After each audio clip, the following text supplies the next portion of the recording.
حضور علیہ السلام نے ارشاد فرمایا، میرے دوستوں میں سب سے قابل رشک دوست وہ ہے کہ جس کا سامان دنیا تھوڑا ہے اور نمازیں زیادہ ہیں۔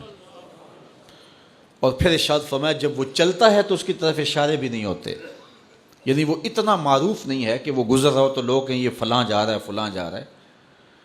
اور پھر حضور علیہ السلام نے اپنے ہاتھ سے وَنَقَدَ بِيَدِهِ، حضور نے ایسے چٹکی بجائی اور فرمایا اس کو موت بھی ایسے ہی آئی، موت بھی اس کو ایسے ہی آئی۔ اور پھر حضور نے آگے ارشاد فرمایا قلت بواکی ہے، اس کو رونے والے بھی تھوڑے ہی تھے، بہت زیادہ رونے والے نہیں تھے۔ فرمایا میرے دوستوں میں قابل رشک دوست دیکھنا ہو تو یہ ہے اس کا جنازہ جا رہا۔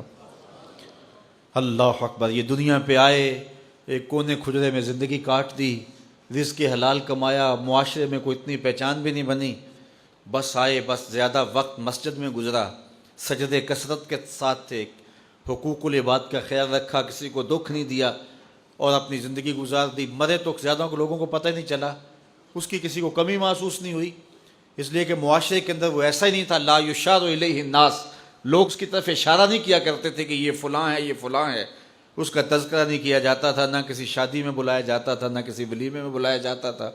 معاشرے میں ایک گمنام زندگی تھی، لیکن سجدے اس کے زیادہ تھے، نمازیں اس کی زیادہ تھیں، قلت بواکی ہے، اور زندگی کے بکھیڑے بھی زیادہ نہیں تھے، گیا تو رونے والے بھی بہت ہی تھوڑے تھے۔ تو فرمایا میرے دوستوں میں قابل رشک دوست دیکھنا ہے تو یہ اس کا جنازہ جا رہا ہے۔ چونکہ جتنا وزن تھوڑا ہوگا، جتنا بھار کم ہوگا، اتنا سفر آسان ہوگا۔ تو ہماری زندگی آخرت کے لیے گزرنی چاہیے، اور ہم اتنا بوجھ نہ بنائیں کہ جو ہمارے لیے اٹھانا مشکل ہو جائے۔ تو ہم اپنی ساری زندگی مرتب کریں، منظم کریں، ہم فالح بن جائیں۔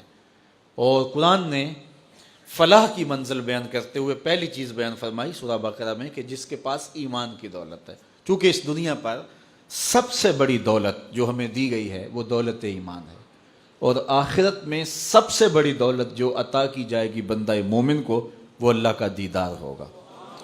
جو دنیا میں ایمان سے محروم رہا اور آخرت میں دیدار الہی سے محروم رہا وہ حقیقی طور پہ محروم ہے۔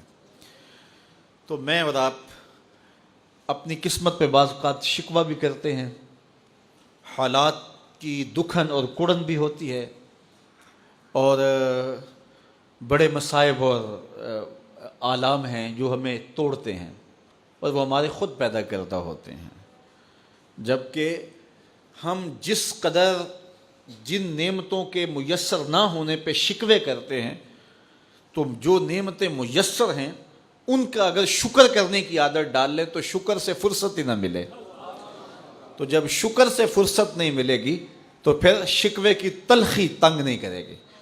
تو اللہ تعالیٰ نے یہ کتنی بڑی دولت دی ہے کہ ہم ایمان کی بہاروں سے مالا مال ہیں، اور یہ میرا اور آپ کا کوئی کمال نہیں ہے، یہ محض اللہ تعالیٰ کی کرم نوازی ہے کہ ہمیں ایسے ماحول میں پیدا کر دیا۔